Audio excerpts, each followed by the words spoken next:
말씀은 쉬운 성경으로 보면은 이렇게 말하고 있습니다. 그리고 교만하지 말고 서로 다투거나 시기하지 말라, 이렇게 오늘 본문 가운데는 나타나고 있는데요. 교만과 다툼, 시기, 바로 여기에 대해서 오늘 본문은 우리에게 설명해주고 있는 것이죠. 성령의 열매를 맺지 못하게 하는 가장 이 적이 어디 있냐면 바로 이 교만, 또 다툼, 시기에 있습니다. 그래서 공동체를 파괴시키는 가장 무서운 그런 열매가 바로 교만이고 또 다툼이고 시기라는 것을 우리는 본문을 통해 확인할 수 있게 됩니다. 두 사람 이상이 모인 곳에는 언제나 갈등이 존재한다라는 그런 연구 결과가 있는데요. 갤럽 연구소가 전 세계 회사원 100만 명과 또 관리자 8만 명을 인터뷰한 후에 유능한 직원들이 회사를 떠나게 되는 가장 큰 이유가 뭔지 물어봤습니다. 그러니까 인간관계에서의 갈등 때문이다라고 밝힌 결과를 보게 되었는데요. 이처럼 어떤 공동체에도 갈등이라는 것은 존재할 수밖에 없죠. 교회도 사람이 모인 곳이기 때문에 갈등이 없을 수 없습니다. 교회는 언제든지 갈등이 있고 또 교회는 또 문제가 생길 수밖에 없고 사람이 존재하기 때문에 거기에 어려움이 있을 수밖에 없죠. 그래서 이런 문제에 대해서 자유로울 수 없는 공간, 그곳이 바로 교회입니다. 사람들이 교회를 떠나는 이유를 물어보면요, 대부분이 하나님 때문이 아니라 관계적인 문제 때문입니다. 관계 문제 때문에 시험에 들고 어려움이 생기게 되죠. 그래서 이 성령의 열매는 이 관계 속에서 맺히게 된다, 이렇게 제가 말씀을 드렸습니다. 그래서 이 성령의 열매를 우리가 적극적으로 해석하기 위해서는 반드시 갈라디아서 6장까지 가야 이게 이제 이 성령의 열매를 완벽하게 우리가 해석할 수 있고 또 그것을 우리가 이해할 수 있다라고 제가 성령의 열매를 강해하면서 여러분들에게 말씀을 드렸습니다. 오늘 성령의 열매가 맺히는 원리, 이 세 번째 시간인데요. 그 중에 우리는 다툼과 시기에 대해서 한번 살펴보려고 합니다. 이 다툼과 시기는 정말 공동체를 무너뜨리는 사단의 강력한 무기인데요. 그러면 이러한 다툼을 일으키는 사람들의 특징, 그 특징은 어떤 것일까요? 잠언 6장 14절에 보면 다툼에 대해서 이렇게 표현합니다. 그의 마음에 패역을 품으며 항상 악을 꾀하여 다툼을 일으키는 자라, 이렇게 얘기하고 있죠. 그러니까 일단 잠언에서 다툼을 일으키는 자에 대해서 설명해주고 있는데 이 사람이 어떤 사람이냐, 항상 악을 꾀한다 그래요. 그리고 다툼을 일으킨다 그러고 패역을 품는다 그럽니다. 이런 사람이 곧 뭘 만드느냐, 다툼을 만들고 시기를 만들어내는 거죠. 그러면 여기서 말하는 그가 누구일까, 이게 중요하겠죠. 그는 어떤 사람이냐, 이게 중요할 텐데 잠언 6장 9절에 보면 그가 누구인지 나타납니다. 게으른 자여, 내가 어느 때까지 누워있겠느냐, 내가 어느 때에 잠이 깨어 일어나겠느냐, 이렇게 말하고 있고요. 잠언 6장 6절에도 게으른 자여, 개미에게 가서 그가 하는 것을 보고 지혜를 얻으라, 이렇게 말해주고 있습니다. 그러니까 우리가 좀 설명을 좀 드리자면 6장 14절에서 말하는 그, 즉 다툼을 일으키고 패역을 품고 항상 악을 꾀하며 다툼을 일으키는 자는 바로 이 잠언에서 얘기하기를 게으른 자를 의미해주고 있는 겁니다. 그러니까 게으른 사람으로부터 바로 이 다툼이 시작된다고 잠언 기자는 말해주고 있는 것이죠. 그러므로 우리는 이 게으른 자가 되어서는 안 될 것입니다. 그러면 이 성경이 말하는 게으른 자는 과연 어떤 사람인가, 여기에 대해서 우리는 살펴볼 필요가 있습니다. 바로 그 사람은 바로 이 자기 마음을 지키기 위해서 열심을 다하지 못한 사람을 의미하고 있는데, 즉 하나님을 향한 열심을 잃어버려서 우리의 마음에 구멍이 생겨 이 사단에게 자신의 그 마음을 내어준 사람, 이런 사람이 바로 게으른 사람이라고 볼 수가 있습니다. 우리가 이런 내용들을 통해서 확인할 수 있는 것은 정말 이 게으른 자의 모습과 이 특징들이 얼마나 이 무섭고 또 얼마나 또 두렵고 이런 다툼들을 일으켜내는지 우리는 확인할 수 있게 되는데, 이런 문제들에 대해서 조금 우리가 성령의 열매로, 그러니까 우리 이 다툼과 시기에 대해서 우리가 보고 있는 성령의 열매로 좀 해석한다면, 이 성령 충만하지 못하고 그 마음을 악한 자에게 넘겨줄 수 있는 여지를 가지고 있는 사람이 바로 게으른 사람이라고 말할 수 있겠죠. 그래서 우리는 어떤 것을 신경을 써야 되냐면 이 성령 충만하기를 힘써야 됩니다. 그 다음에 마음을 지키기 위해서 힘을 써야 됩니다. 그러면 이 마음을 지킨다는 것은 어떤 뜻을 담고 있을까요? 이에 대해서 이제 그 김남준 목사님의 해석을 조금 좀 따라서 좀 해석을 해보면, 먼저 첫째로 마음을 지킨다는 것은 이 신자가 이 마음의 작은 동작에도 유의하는 것을 의미합니다. 그러니까 게으른 자가 되지 않고 우리가 이 다툼과 어떤 시기와 이런 것들을 일으키지 않기 위해서는 마음을 지켜야 되는데, 이 마음을 지킬 때 우리가 마음의 작은 동작에도 유의하는 모습이 필요하다는 거죠. 다시 말해서 이 성도가 거룩한 생활에서 미끄러져서 범죄하게 되는 것은 이 마음의 무너짐에서 비롯되는 것이고, 그 마음의 무너짐은 생각의 공격을 받은 온전한 마음의 균열에서 시작된다라고 밝혀주고 있습니다. 그래서 이 마음을 지킨다라는 말은요, 이 신자가 이 자기의 마음의 작은 움직임, 특히 은혜에서 멀어지려는 이 최초의 움직임에 유의한다는 것을 말해주고 있습니다. 이 두 번째로 마음을 지킨다라는 것은 이 더러운 생각을 먼저 버리는 겁니다. 그러니까 내 안에 있는 더러운 생각을 버리기 위해서 여러 가지 힘을 쏟게 되는 거예요. 그러니까 하나님 앞에서 마음을 지킨다는 의미는 곧 그분이 기뻐하시는 마음에 합당하지 않은 생각을 버린다는 뜻을 담고 있는 거죠. 그래서 이 신자가 이 마음을 지킨다는 것은 하나님이 원하시는 일정한 상태의 마음을 유지하려고 애를 쓰는 것을 의미합니다. 세 번째로 마음을 지킨다라고 했을 때 그것은 마음에 대한 통제력을 유지한다는 거예요. 저는 이 세 번째의 이 내용에 대해서 굉장히 참 많은 이 도전을 받게 되었는데, 어떤 얘기냐면 이런 얘기예요. 스스로 마음을 쉽게 통제할 수 있도록 재갈을 물리는 것을 의미합니다. 마음을 내가 지킬 때 여기에 마음에 재갈을 물려야 되죠. 그러니까 이 힘차게 달리는 말이 막 달려요. 말이 막 달리는데 이 말을 멈출 수 있는 사람은 어떤 사람일까? 그러니까 말이 막 달리고 있는데 말을 멈출 수 있는 사람은 아무도 없지만, 유일하게 그 말을 멈출 수 있는 사람은 말의 고삐를 잡고 있는 사람, 그 사람은 한 손의 까딱거림으로도 그 말을 멈추게 할 수 있습니다. 그러니까 신자가 마음을 지킨다는 것은 마음에 대한 통제력을 유지하고 있다는 것을 의미하고 있어요. 그러니까 정말 그럼 사람의 마음은 어떻습니까? 생각을 해보면 우리의 마음은요, 좀 짐승 같아요. 제가 봤을 땐 사람의 마음은 재갈이 없고 고삐를 잡고 있지 않으면 너무 짐승 같습니다. 고삐를 놓아버리고 통제력을 잃어버리는 순간, 어느 순간 야수와 같은 본성이 드러나서 사람을 해치거나 우리에서 뛰쳐나갈지 모르죠. 지금은 너무 온유해 보일 수 있어요. 지금은 너무나도 괜찮아 보일 수 있어요. 지금은 너무나도 좀 깔끔해 보일 수 있고, 지금은 깨끗해 보일 수 있어요. 지금은 미움이 없어 보일 수 있어요. 그런데 제가 마음의 고삐를 놓는 순간, 제가 이 마음의 재갈을 놓는 순간 저는 포악한 그 모습이 드러나게 될 것입니다. 다윗을 생각해 보면 너무 쉽죠. 다윗은 하나님 마음에 합한 사람이었습니다. 그는 하나님께 인정받는 사람이었어요. 그러나 마음을 놓쳐버렸습니다. 어느 순간에 마음을 지키는 것을 놓쳐버렸어요. 그러자 고삐가 풀리자 야수 같은 본성이 터져나오기 시작합니다. 우리아의 아내 밧세바를 범하고 자기의 범죄를 은폐하기 위하여서 그녀의 남편을 살해하는 과정을 보면서 우리는 그가 충분히 짐승과 같다라는 생각을 지을 수가 없게 돼요. 어떻게 그런 일이 벌어진 걸까요? 그 이유는 바로 마음에 대한 통제력을 잃어버렸기 때문입니다. 그래서 우리는 이런 결론에 도달할 수 있어요. 어떤 결론이냐면 우리는 마음을 지키는 일에 게으른 자가 될 수 없다라는 거예요. 그러니까 우리가 마음을 지키는 일에 게으른 자가 되면 어제는 온유한 사람이고 어제는 화평케 한 사람이었을지라도 오늘은 다툼과 시기를 일으킨 사람이 될 수 있어요.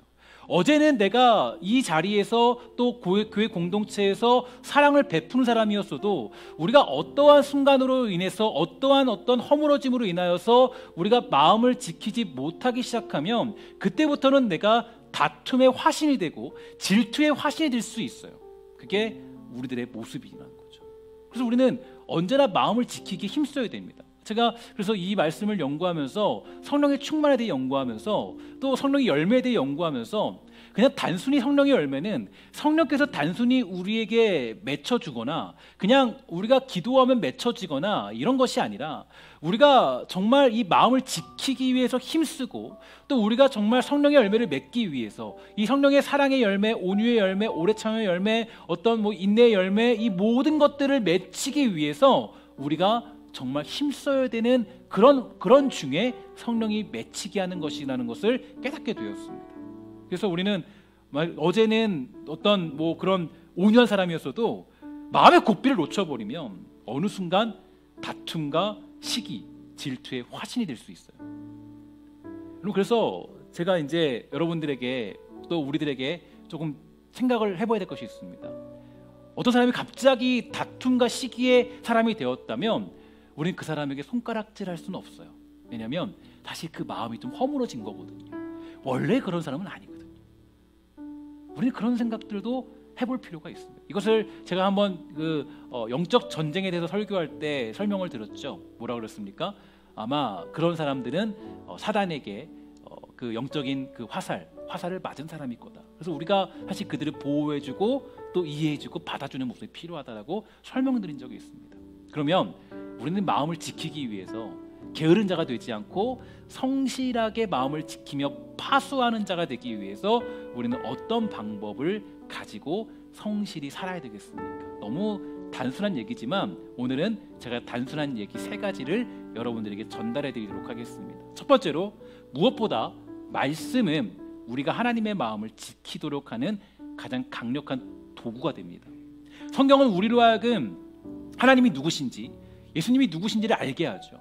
하나님은 우리를 창조하신 분이시고 그분은 우리의 모든 역사를 주관하시고 우리의 모든 운명을 쥐고 계신 분입니다. 그렇게 우리는 하나님의 사랑을 깨닫게 돼요. 또한 예수님을 묵상해 보면 당연히 그분의 십자가, 그 사랑이 우리의 마음을 장악하게 됩니다. 그 십자가의 능력이 우리의 영을 사로잡고 예수님의 오심과 죽으심, 살아나심을 통하여서 우리를 향한 그리스도의 사랑을 깨닫게 만들죠.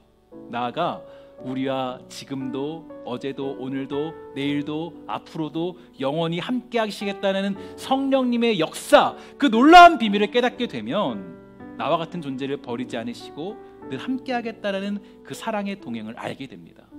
그래서 성경을 한마디로 요약하면 뭐라 그럽니까? 하나님은 사랑이시다라고 우리에게 얘기하게 되죠. 그러니까 그 사랑의 정서, 그 사랑의 내용이요, 우리를 휘감게 되는 거예요. 그러니까 우리의 마음을 안정시켜 줍니다. 그래서 우리는 꾸준히 그 말씀을 읽고 묵상하는 일을 게으르게 할 수가 없는 거예요. 저는 성경을 읽을 때마다 이런 생각을 하게 됩니다. 아, 진짜 우리 아버지가 또 나의 본성이, 나의 본질이 무엇인지를 알게 하는 책이구나. 정말 그렇습니다.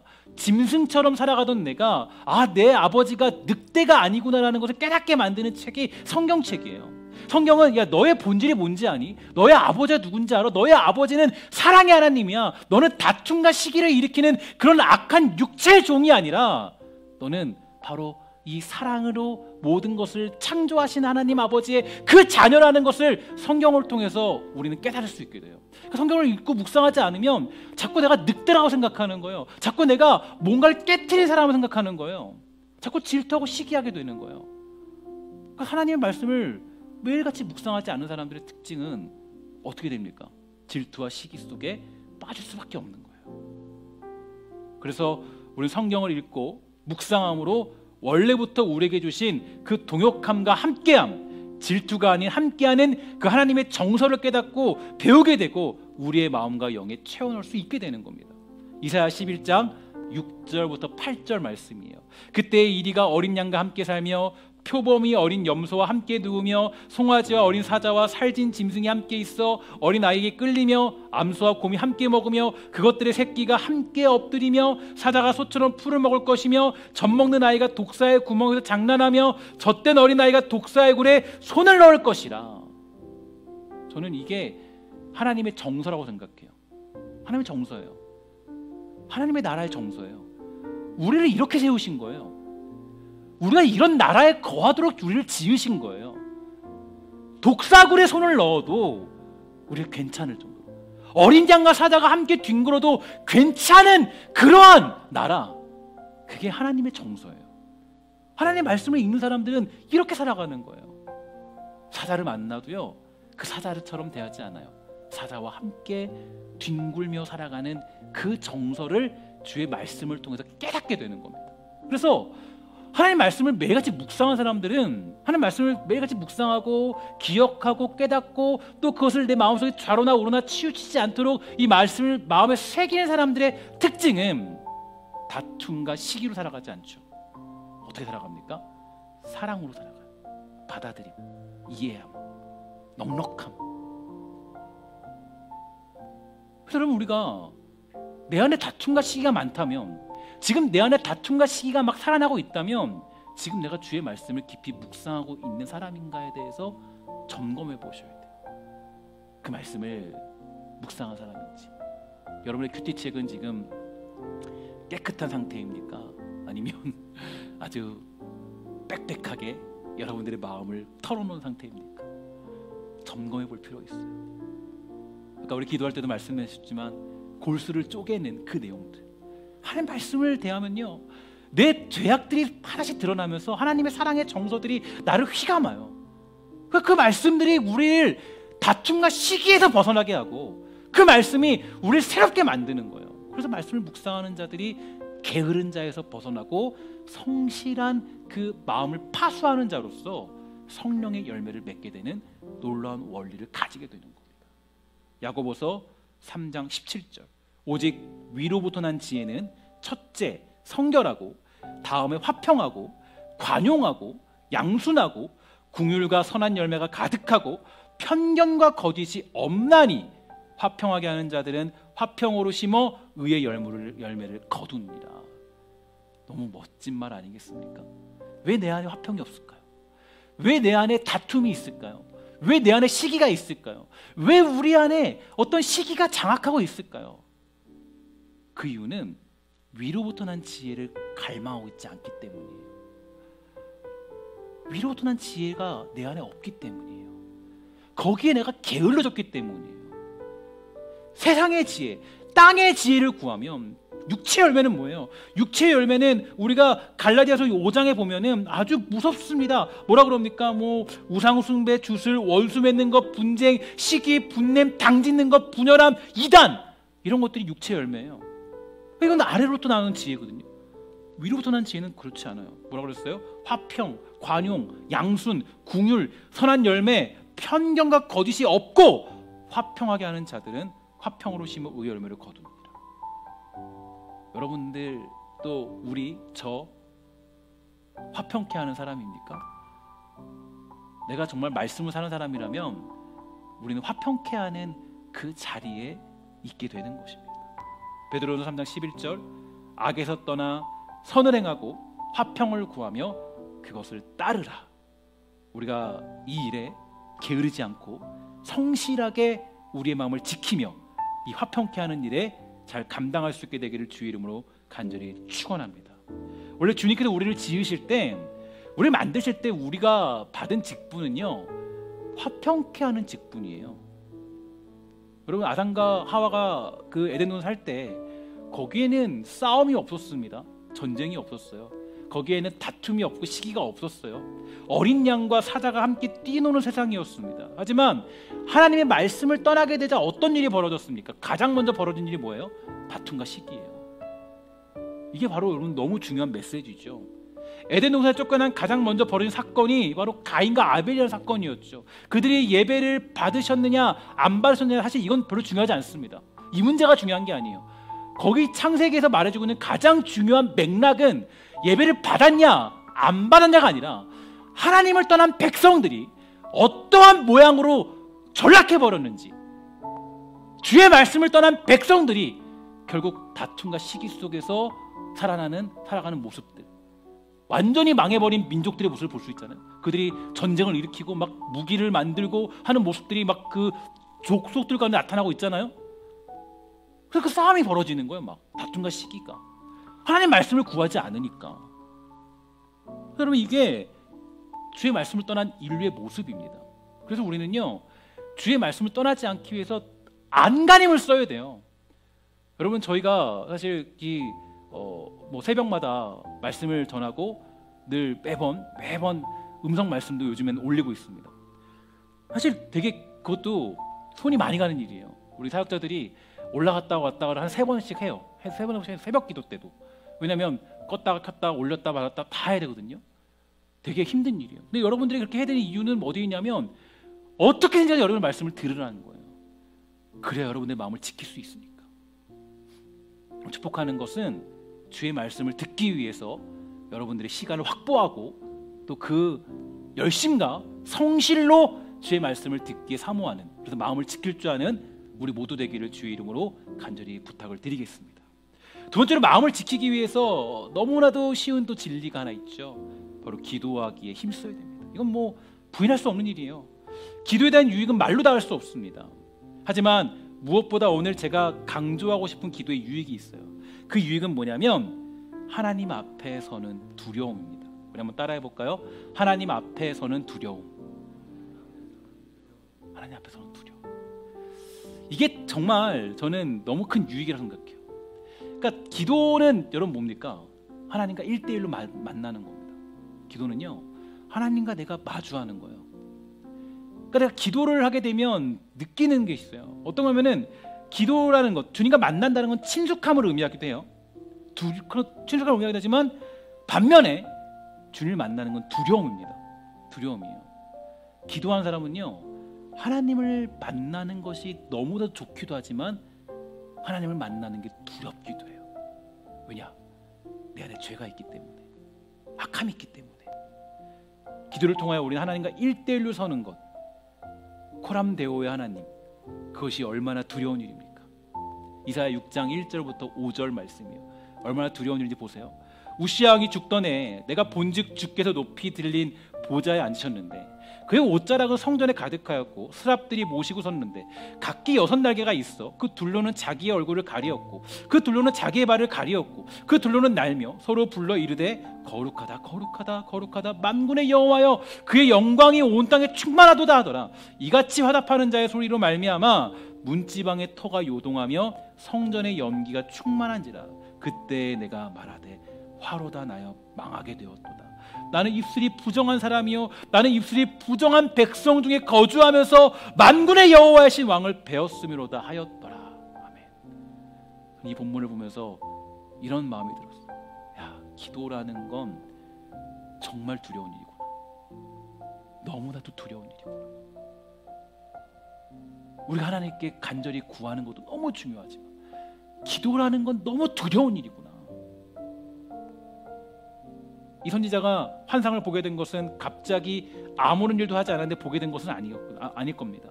아마 그는 기도하고 있었을 거예요. 그리고 여호와 하나님을 만나게 되자 그는 고백합니다. 야, 나는 이제 곧 죽겠습니다. 기도가 가진 가장 큰 유익 중에 하나가 바로 여기에 있죠. 내가 죄인임을 밝히 보게 되는 겁니다. 하나님을 만나게 되면요, 나의 죄가 드러나고 하나님 앞에 서게 되면 악한 우리의 모습이 드러나죠. 그래서 어떤 일이 벌어집니까? 저는 정말 경험을 많이 하는 게 있어요. 어떤 거냐면 저는 사실 부족하고 못난 사람이죠. 인간의 연약함을 가지고 있는 사람입니다. 사실 누군가를 미워할 때도 많이 있어요. 죄송한 얘기죠. 싫어할 때도 있어요.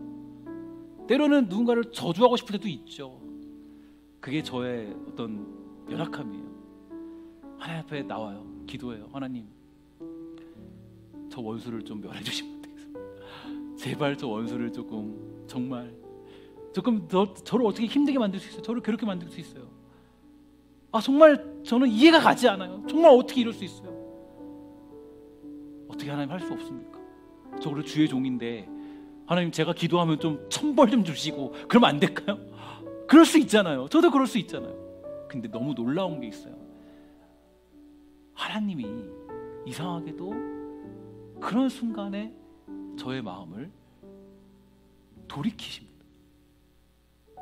이상하게도 저의 마음을 변화시켜요. 너무 미웠던 그 사람도, 너무 싫었던 그 사람도, 너무나도 정말 화가 나서 이 앞에 나왔던 그 사람도 하나님을 만나게 되자 거기서 하나님이 뭘 보게 하시냐면 그렇게 미워하는 저 자신의 죄를 보게 하세요. 그리고 마치 이사야 고백처럼 화로다 나여 망하게 되었더라라는 그런 저의 인간의 무지함을 확인하게 되면서 그 모든 문제들의 결국은 사랑과 포용과 이해함과 받아들임으로 변화시키는 성령의 뜨거운 손길들을 경험하게 되는 거예요. 그래서 여러분, 기도한 사람은요 사실 다툼과 시기를 일으킬 수 없어요. 기도하는 사람이 어떻게 다툼과 시기로 살아갑니까? 아니, 하나님 앞에 서 있는데 어떻게 내가 다툼과 시기로 살아가요? 아니, 하나님과 내가 소통하고 있는데 어떻게 다툼을 내가 할 수 있고 어떻게 내가 시기를 일으킬 수 있어요? 불가능한 일이죠. 그래서 우리는 주어진 자리에서 여러분들은 기도해야 되고 이 일을 멈출 수 없는 겁니다. 마지막 세 번째로 우리의 마음을 지키기 위해 해야 될 것은요, 바로 온전한 예배를 드리는 겁니다.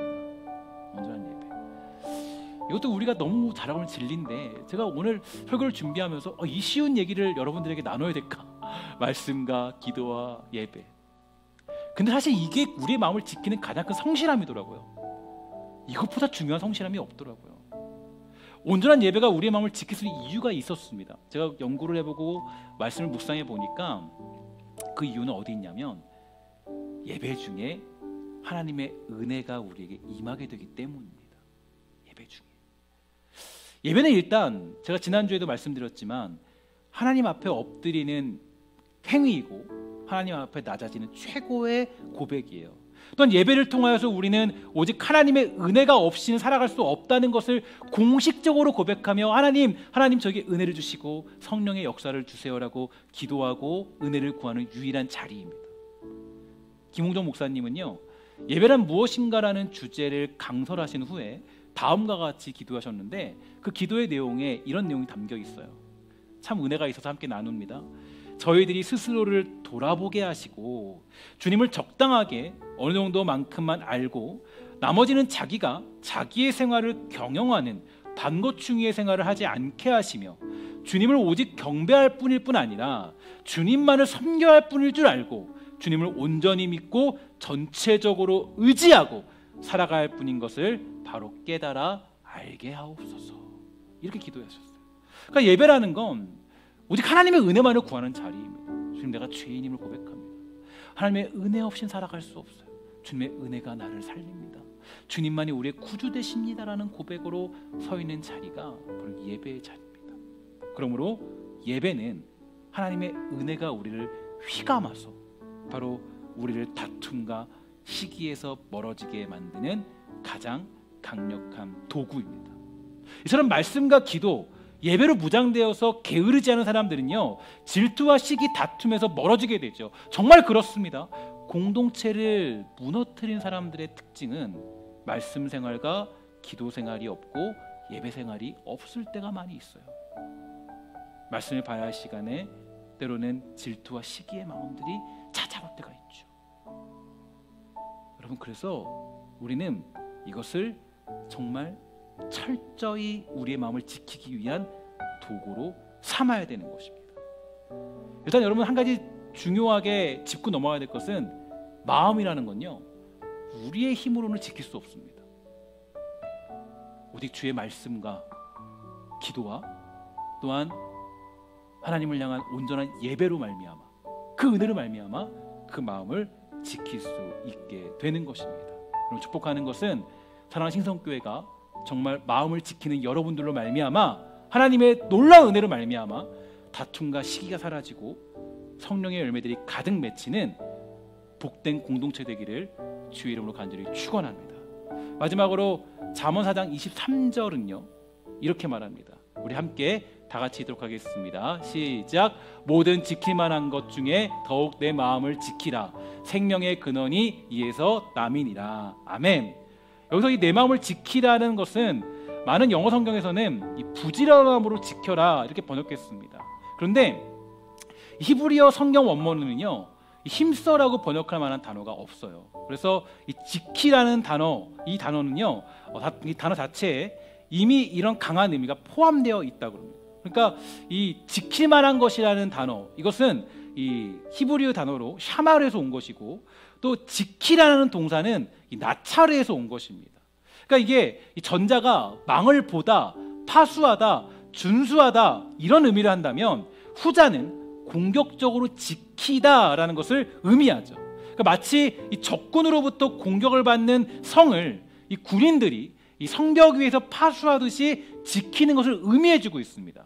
그러니까 영어 성경에서는 힘써란 걸 추가한 것도 바로 이 때문인데, 그러니까 우리가 마음을 지킨다고 하는 말은요, 그러니까 어떤 거냐면 막연한 믿음으로 그냥 자신의 마음의 미래의 상태를 낙관하는 것이 아니라 내가 전투적인 결의를 가지고 은혜의 영향 아래에 있는 마음의 상태를 파수하는 거예요. 예를 들어서 성을 지키기 위해서 팻말 하나를 꼽으면서 성에 들어오지 마십시오 라고 한다면 그 성은요 너무나 쉽게 함락당할 겁니다. 어떻게 해야 돼요? 성을 지키기 위해서는 실제적으로 전쟁에 채비를 하고 성벽 곳곳에 불을 밝히고 여러 가지 상황을 준비해야 되겠죠. 교회도 마찬가지예요. 재산을 보호하기 위해서 5층에는 CCTV가 설치되어 있습니다. 준비를 해야 돼요. 그렇지 않으면 언젠가 넘어갈 수밖에 없는 거예요. 성령의 열매는 성령께서 맺어주는 것이지만 우리는 그 일에 게으를 수 없습니다. 그저 믿음으로 이루어지겠지라는 막연한 마음이 성령의 열매를 맺게 하지 않아요. 왜 공동체 안에 다툼과 시기, 질투가 파고드는 걸까요? 그것은 누군가가 자기의 마음을 악한 자에게 허물어주고 게을러졌기 때문입니다. 여러분, 우리 안에 게으름이 있다면 우리 그 게으름을 몰아내시고 우리 성실함으로 성령의 열매를 맺게 되는 복되고 아름다운 여러분의 인생, 또 우리 사랑하는 신성교회가 다 되기를 주의 이름으로 간절히 부탁을 드리겠습니다. 우리 함께 이 시간에 찬양하시고 함께 이 시간 기도하도록 하겠습니다.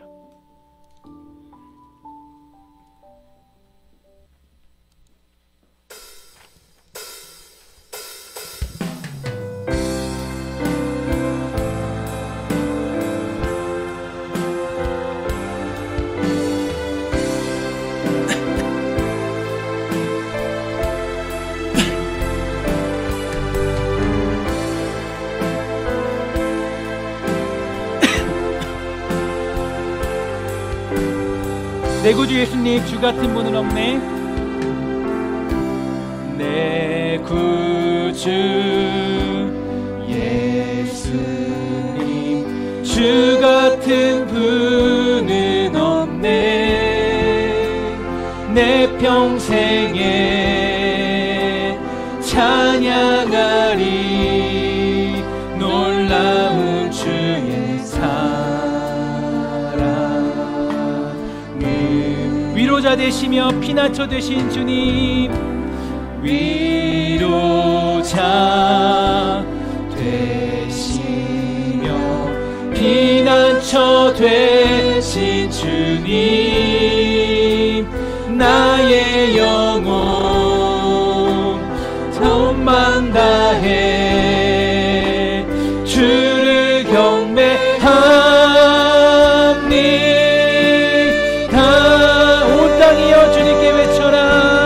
온 땅이여 주님께 외쳐라. 능력과 위엄의 왕 되신 주, 산과 바다 소리쳐 주의 이름을 높이리.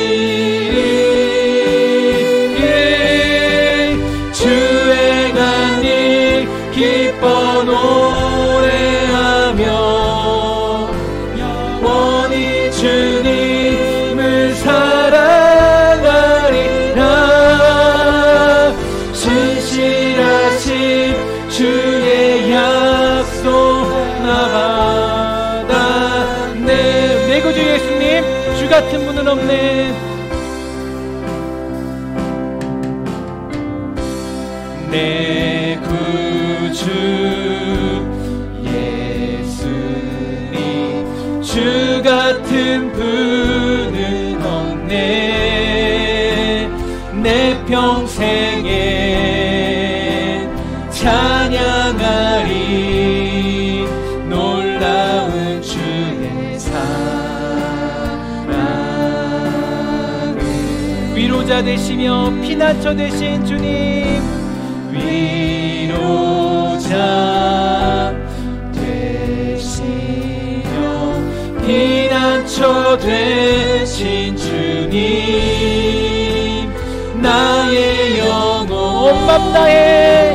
온 맘 다해 주를 경배합니다. 온 땅이여 주님께 외쳐라. 온 땅이여 주님께 외쳐라.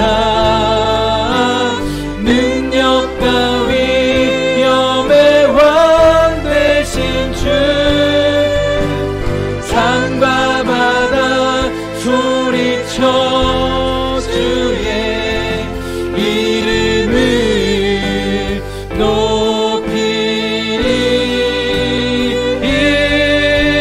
주행한 일 기뻐 노래하며 영원히 주님을 사랑하리라 신실하신 주의 약속 나 받았네 주님만이 나의 힘 나의 방패 나의 참 소망 주님만이 나의 힘 나의 방패 나의 참 소망 나의 몸 정성 다 바쳐서 나의 몸 정성 다 바쳐서 주님 경배하 주님만이 나의 힘 나의 방패 나의 참 소망 주님만이 나의 힘 나의 방패 나의 참 소망 나의 몸 정성 다 바쳐서 주님 경배합니다. 이제 우리 기도하기 원하는 것은 우리가 마음속에 다툼이 있고 시기가 생기는 것은 우리의 마음이 게을러졌기 때문입니다. 우리가 정말 화평케 하는 직분을 받았음에도 불구하고 화평을 누리지 못하고 우리가 다툼과 시기와 질투 속에서 벗어나지 못하고 있는 이유는 말씀으로 무단되지 못하고 또 기도로 무단되지 못하고 예배하는 일에 게을러지면 우리의 마음이 허물어질 수밖에 없죠. 이걸 조금 더 확대해서 얘기하면 우리 안에 죄가 머물러들게 되는 이유는 우리가 하나님을 향한 열심이 사라졌을 때 그러한 모습들이 나타나게 되는 것입니다. 다윗도 그랬습니다. 하나님의 마음에 합한 자였습니다. 하지만 그가 조금 고삐를 놓자 그 안에 있는 아주 폭발적인 악한 모습들이 뛰쳐나오고 솟구쳐 나오게 되었죠. 오늘 사랑하는 주의 백성들, 하나님이 각자의 자리에서 그 개인적인 시간을 주고 계십니다. 이 시간 동안 저는 여러분들이 더욱더 우리의 마음을 지키는 데 힘쓰게 되기를 주의 이름으로 간절히 부탁을 드리겠습니다. 정말 우리 안에 다툼이 있다면, 시기가 있다면, 질투가 있다면 더욱더 하나님을 예배함으로, 말씀을 깊이 묵상함으로, 기도함으로 그 모든 것들을 몰아내고 우리 안에 있는 죄악들을 몰아내므로 성실하게 주님을 사랑할 수 있는 그런 시간들로 가질 수 있기를 주님 부탁하고 축복하면서 함께 이 시간에 주의 마음을 지키기 위한 성실함을 달라고 함께 이 시간에 기도하도록 하겠습니다. 기도하겠습니다. 하나님 감사합니다. 주님 붙잡아 역사해 주시옵소서. 하나님 우리가 이 마음을 지키길 소망합니다. 아버지 붙잡아 주시옵소서. 하나님 아버지 붙잡아 원하는 것은 우리에게 은혜를 베푸시 원하는 것은 우리가 전심으로 주님을 찬양하며 예배하도록 붙잡아 주시옵소서. 주님만이 우리의 힘 되시며 주님만이 우리의 방패 되시고 주님만이 우리의 참 소망 되실 줄 믿습니다. 아버지 은혜를 붙잡아 주시옵소서. 우리가 정말 아버지 우리가 그냥 쉽게 주님을 아버지 섬기는 것이 아니라 그냥 너무 단순하게 주님 섬기는 것이 아니라 우리의 열심과 전심을 다해 주님을 사랑하도록 붙잡아 주시옵소서. 우리가 아버지 하나님 방심하면 우리가 너무 쉽게 놓아버리며 우리는 너무 쉽게 무너지는 그러한 존재들입니다. 하나님 우리가 주님을 향한 열심을 하도록 붙잡아 주시고 또 열심을 다하여 주님을 하나님 붙잡아 주시옵소서. 힘을 다하여 주님을 경배하며 우리의 모든 것을 다하여 주님을 사랑하도록 붙잡아 주시옵소서. 하나님 은혜를 부르시옵니다. 아버지 은혜를 부르주시옵소서. 우리의 몸 정도 다 바쳐서 주님을 경배하고 예배하며 엎드려 붙잡아 주시옵소서. 주님만이 우리의 힘 되시며 주님만이 우리의 방패 되시며 주님만의 창조만을 믿습니다. 아버지 붙들어 주시옵소서. 우리의 몸과 정성을 다 바쳐서 주님을 경배하며 아버지 우리의 열심을 다하여서 아버지 붙잡아 역사해 주시옵소서. 주님 인도하여 주옵니다. 하나님 은혜를 부르주시옵소서. 하나님 아버지 붙잡아 역사해 주옵니다. 은혜를 붙잡아 역사해 주시옵소서. 인도하여 붙잡아 역사해 주시옵소서. 주시옵소서.